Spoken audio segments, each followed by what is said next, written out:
Bonjour à toutes et à tous. Bonjour Eric. On se retrouve aujourd'hui pour une 5e vidéo de notre série sur la crise bancaire, la nouvelle crise bancaire internationale. Donc au cours des 4 premières vidéos, on a décortiqué un peu cette crise, on a expliqué les causes, on est revenu sur la crise de 2007-2008. On a expliqué ce qui avait pu provoquer la crise bancaire et quelles étaient les alternatives pour changer ce système bancaire et éviter de nouvelles crises.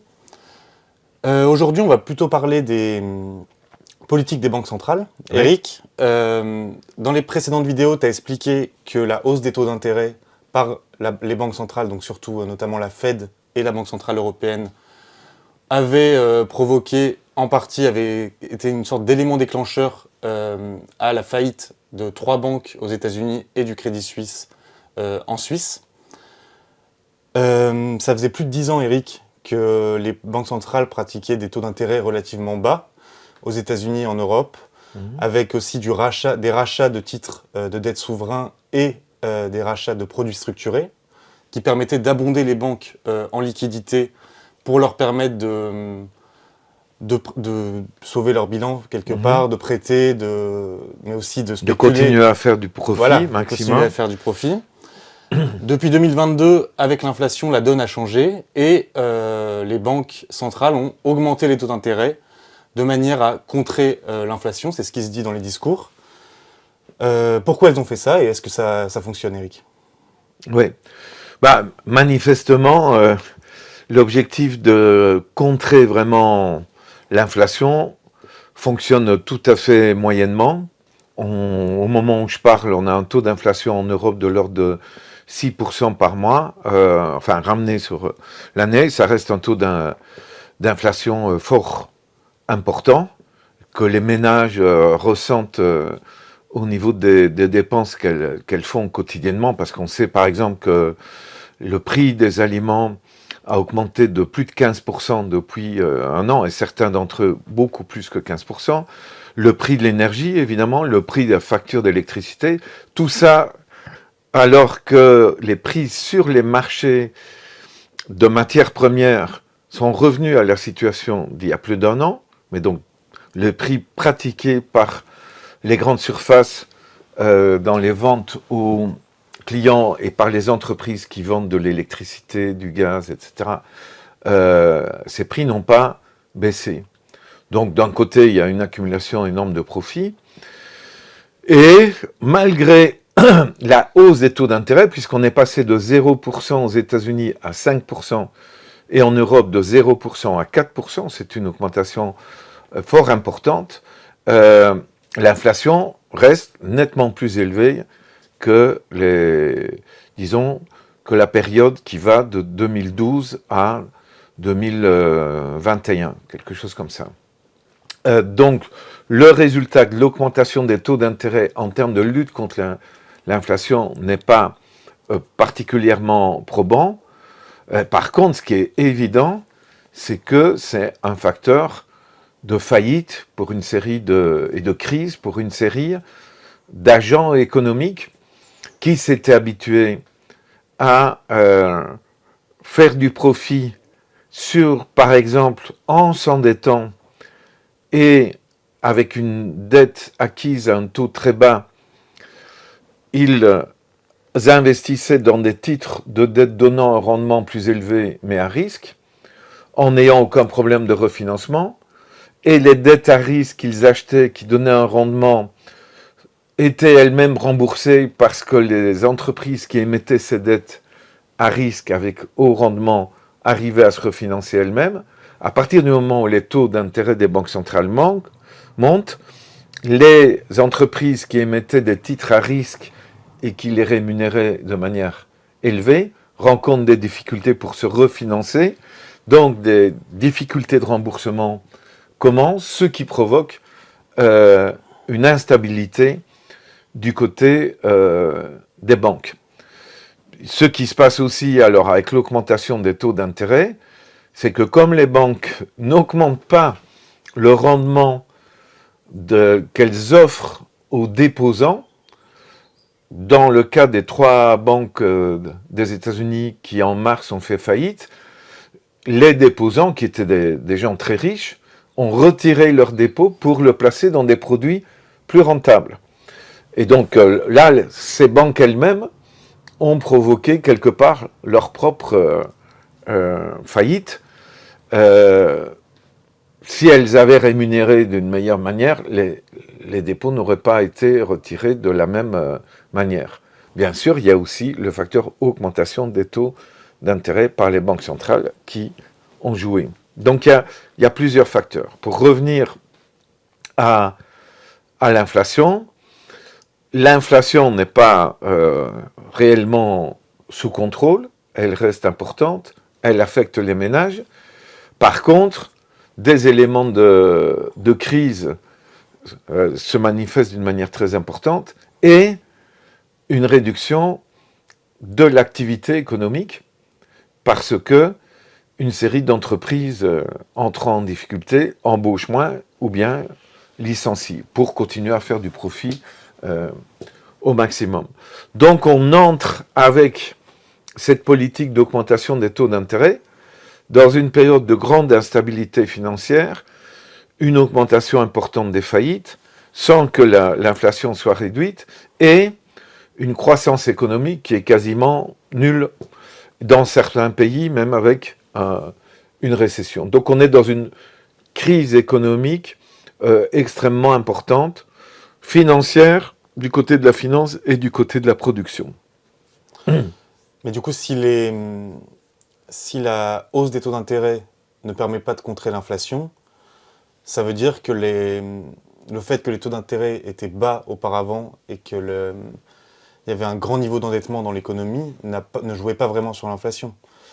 Enfin, quelles sont les causes de l'inflation pour qu'une politique comme ça ne fonctionne pas? D'accord, les causes de l'inflation, c'est clair que la période de 1 an ou plus de confinement, donc de lock-out, dans plusieurs grandes économies, la chinoise, les États-Unis, l'Europe, au cours de l'année 2020 et en 2021, bien, ça a produit des problèmes d'approvisionnement, de chaînes d'approvisionnement dans la production, parce que comme vous savez, la production, une partie se fait en Europe ou dans d'autres pays, les assemblages se font en Chine ou dans certains pays du sud global, d'Amérique latine ou d'Europe de l'Est, puis reviennent ici. Il y a dans tous les produits, il y a des semi-conducteurs, il y a quelques pays spécialisés dans les semi-conducteurs, et le confinement a produit des ruptures d'approvisionnement qui ont produit des augmentations de prix. Puis il y a les entreprises qui profitent d'une telle situation pour augmenter nettement plus leur prix que ce qui serait justifié par ces problèmes d'approvisionnement. Et il y a alors, avec l'invasion de l'Ukraine par la Russie à la fin du mois de février 2022, une activité énorme spéculative sur le prix de l'énergie et sur le prix des céréales, qui ont là vraiment donné un coup de fouet à l'inflation. Et donc, l'affirmation, par exemple, selon laquelle il y a, dans les facteurs qui expliquent l'inflation, le facteur augmentation des salaires, c'est un mensonge, mais absolument éhonté. Toute une série d'études statistiques, y compris des instituts officiels comme l'INSEE en France, montrent qu'il y a en fait baisse des salaires réels.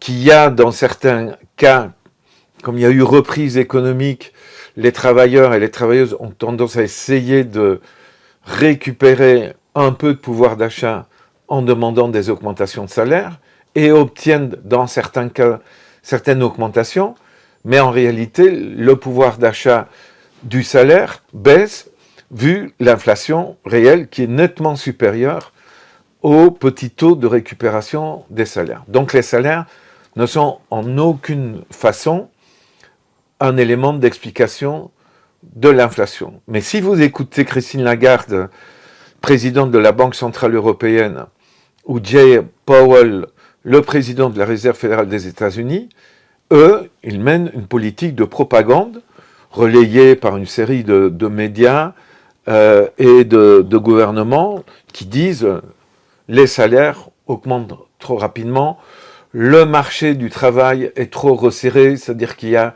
finalement trop peu de chômage. Et donc, leur idée, en fait, en augmentant les taux d'intérêt, c'est de ralentir l'activité économique parce qu'ils ont, eux, comme idée que l'inflation est produite par une activité économique qui, dans certains cas, était en surchauffe, ce qui était faux. Ils expliquaient aussi que les salaires provoquaient des difficultés, ce qui est faux aussi. Et ils, en fait, en augmentant les taux d'intérêt, ils savent très bien qu'ils vont produire un ralentissement économique. Et que, d'une certaine manière, enfin, ou de manière évidente, ça va produire une augmentation du nombre de sans-emploi, et ça va peser sur les salaires, à la baisse. Et ils veulent, en fait, contrairement à ce qu'ils disent, ce n'est pas qu'ils craignent les augmentations de salaire, ils veulent baisser un peu plus les salaires, ce qui est une demande du patronat. Et donc, ils vont à la fois, probablement avec cette politique, produire des faillites d'entreprises financières, commerciales, industrielles. Ils vont produire des vagues de licenciements assez importantes.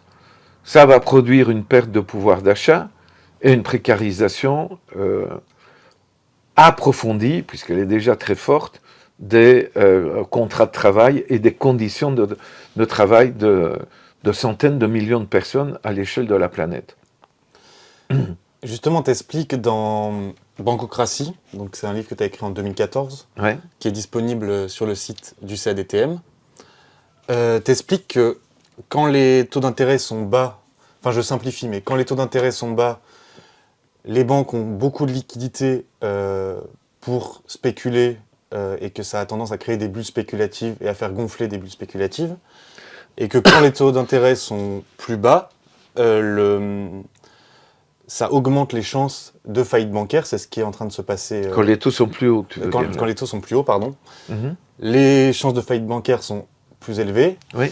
Donc comment on sort un peu de cette spirale? Parce qu'on a l'impression que dans les deux cas, on aura une spirale où une bulle se crée, puis il y a des faillites, puis ça recommence, et ainsi de suite. Comment on sort de cette spirale En fait, le fait que les taux d'intérêt soient bas et qu'il y ait une forte spéculation, c'est aussi parce que le raisonnement qui sous-tendait... En fait, il faut se rappeler du raisonnement invoqué, tenu par les dirigeants des banques centrales et soutenu par leur gouvernement pour justifier des taux d'intérêt bas.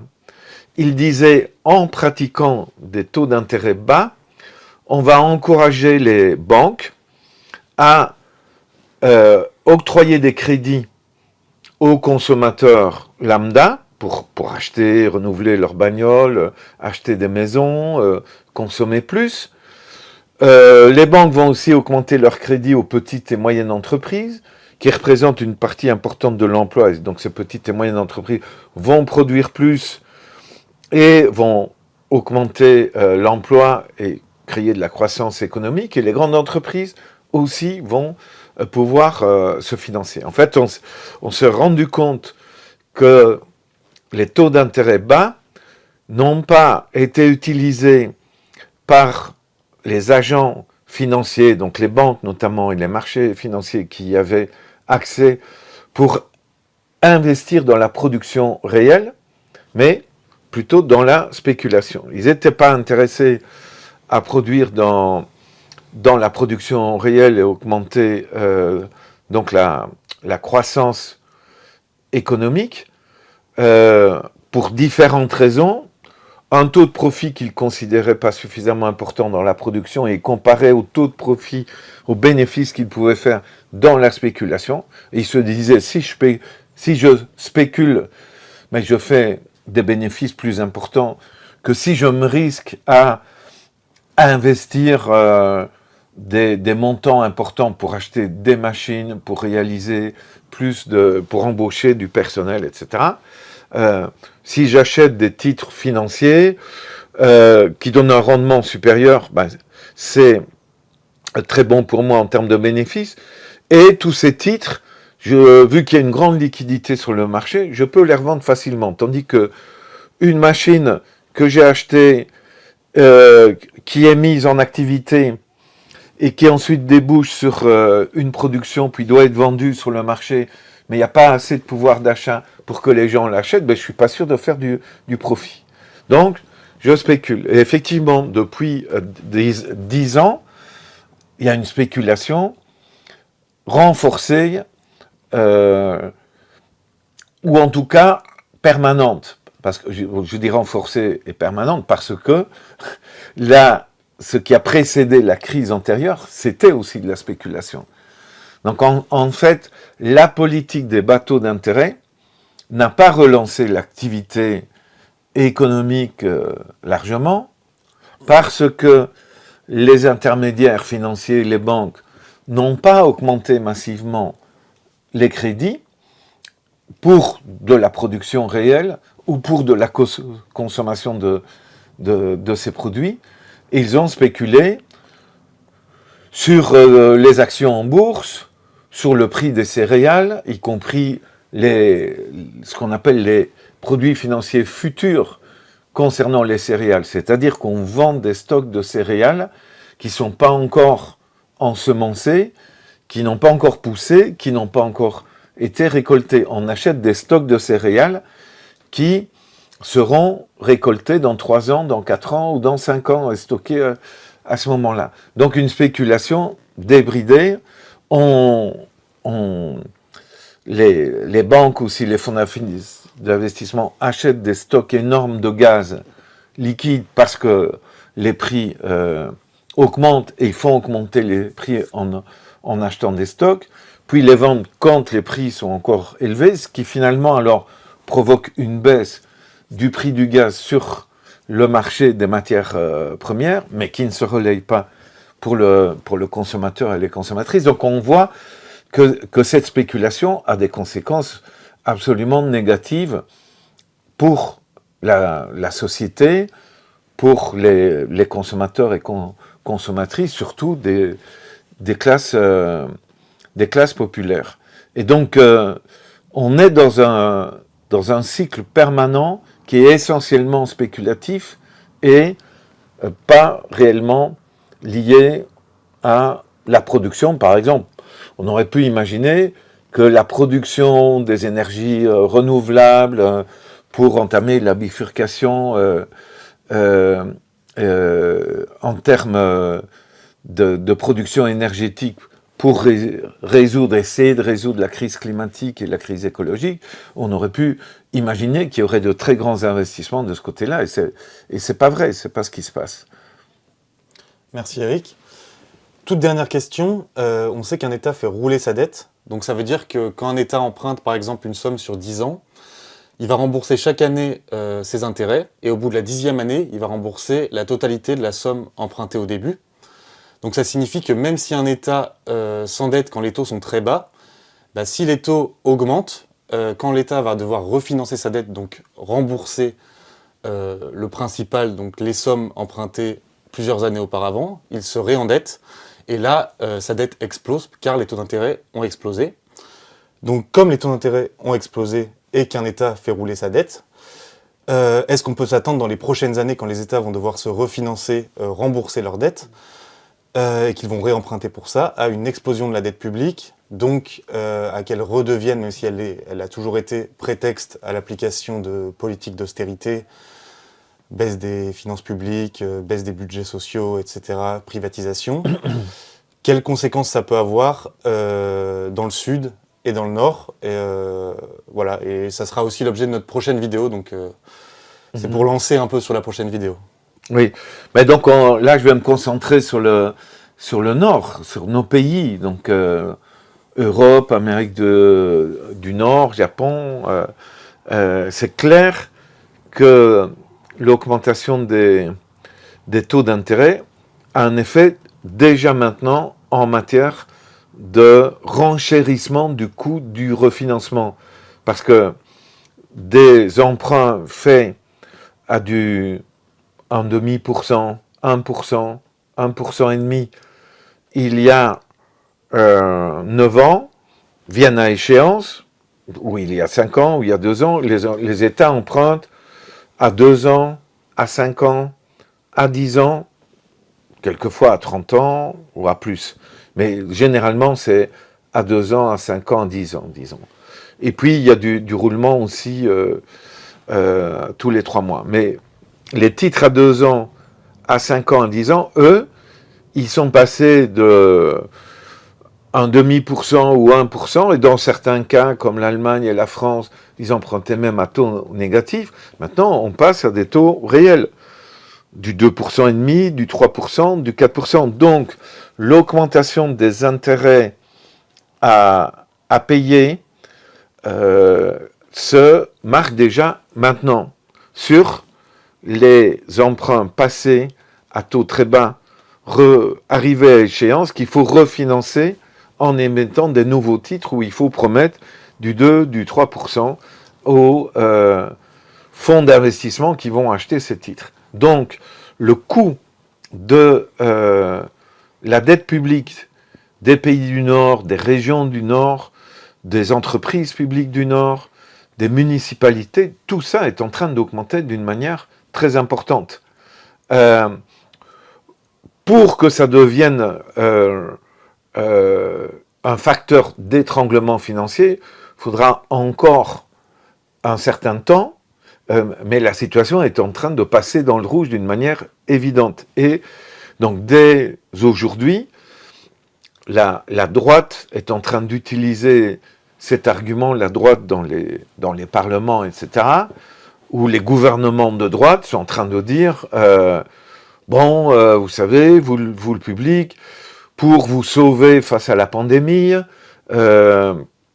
pour relancer l'activité économique, et pour telle et telle circonstance, on a mené la politique quoi qu'il en coûte, on a dépensé beaucoup d'argent, c'était pour votre bien, et maintenant, c'est beaucoup plus compliqué de refinancer la dette, et donc il faut absolument prendre des mesures très importantes pour réduire les dépenses. Et donc là, il mente sur plusieurs choses. Évidemment, c'était absolument prévisible qu'à un moment donné, les taux allaient remonter. Or, à ce moment-là, il disait « Vous en faites pas, vous ne posez pas de questions sur la dette, c'est quasiment du zéro taux d'intérêt, donc nous, on peut s'endetter, vous ne posez pas de questions là-dessus. » Pourquoi est-ce qu'il disait ça? Mais pour qu'on ne se pose pas la question, mais qui était logique, qui aurait été de dire, mais enfin, pour combattre la pandémie, pourquoi est-ce qu'on n'augmente pas les impôts sur les entreprises qui profitent de la pandémie? Les grosses entreprises pharmaceutiques, les GAFAM, donc Google, Amazon, Facebook, qui ont augmenté fortement leurs revenus et donc leurs profits pendant et grâce à la pandémie, augmenter les impôts sur les entreprises céréalières qui ont profité et qui ont imposé une augmentation du prix des céréales et des aliments, sur les entreprises pétrolières et fournisseurs d'énergie qui viennent d'augmenter énormément leur... Donc, pour que les gens ne se posent pas de questions en termes « il faudrait taxer ceux qui profitent de la crise », on leur a dit « tranquillisez-vous, ça coûte rien de s'endetter, on s'endette allègrement ». Ils mentaient parce qu'ils savaient très bien que les taux finiraient par augmenter et que donc le remboursement de la dette coûterait plus cher. Ils mentaient en se disant, dans le prochain épisode du feuilleton, on leur dira, écoutez, c'était dans votre intérêt, maintenant, on n'y peut rien, les taux augmentent, il faut restreindre les dépenses. Et là, alors qu'on pourrait de nouveau dire, évidemment, tous ceux qui ont accumulé des super profits, il faudrait leur faire payer des impôts très importants pour financer le budget et même augmenter les dépenses pour la bifurcation écologique. Non, ils sont en train de dire il faut continuer à s'endetter pour rembourser les dettes antérieures. Et pour pouvoir les rembourser, puisque les montants du service de la dette, du coût du refinancement de la dette augmentent, il faut réduire les dépenses. Et où réduit-on les dépenses ? Dans le système des retraites, les dotations au secteur de la santé, à l'enseignement, on bloque les recrutements dans les services publics, etc. Donc effectivement, les gouvernements sont en train d'utiliser l'argument maintenant de l'augmentation des taux d'intérêt et dans un contexte où la dette publique a fortement augmenté. Dans beaucoup de pays, elle dépasse 100% du produit intérieur brut annuel. Ils utilisent l'argument pour nous relancer dans une forte offensive d'austérité contre des conquêtes sociales, celles qui étaient encore en vigueur, qui n'avaient pas encore été mises à mal par les 30 ans, 40 ans de politique néolibérale que nous venons déjà de subir. Et donc, il faut absolument que des mouvements comme le CRDTM, que les organisations syndicales, que les organisations de citoyens se rendent bien compte que la problématique de la dette est centrale et qu'il faut poser les bonnes questions, qu'il faut à la fois auditer les dettes en se posant les questions et en y répondant pour identifier les dettes qu'on a accumulées de manière illégitime et remettre en question le remboursement donc de ces dettes-là, et ça représente une très grande partie de l'endettement public, il faut s'occuper absolument de cette question, ou sinon on va simplement être happé par le bulldozer des mesures d'austérité et le discours mensonger qui va avec. Si on n'audite pas la dette, si on ne montre pas qu'elle est largement illégitime, le public pensera que oui, c'est bien malheureux, mais il faut la rembourser, et donc il faut faire des efforts pour la rembourser. Et nous, il faut remettre en question le paiement de la dette illégitime, et d'autre part, mettre l'accent sur réforme fiscale, impôts sur ceux qui profitent de la crise, sur ceux qui accumulent du patrimoine et des revenus tout à fait exagérés. Merci beaucoup Eric. Merci à toutes et à tous de nous avoir suivis. On se retrouve pour une prochaine vidéo très bientôt qui sera sur la crise de la dette publique plutôt dans les Suds. On y parlera notamment du retour en force du Fonds monétaire international.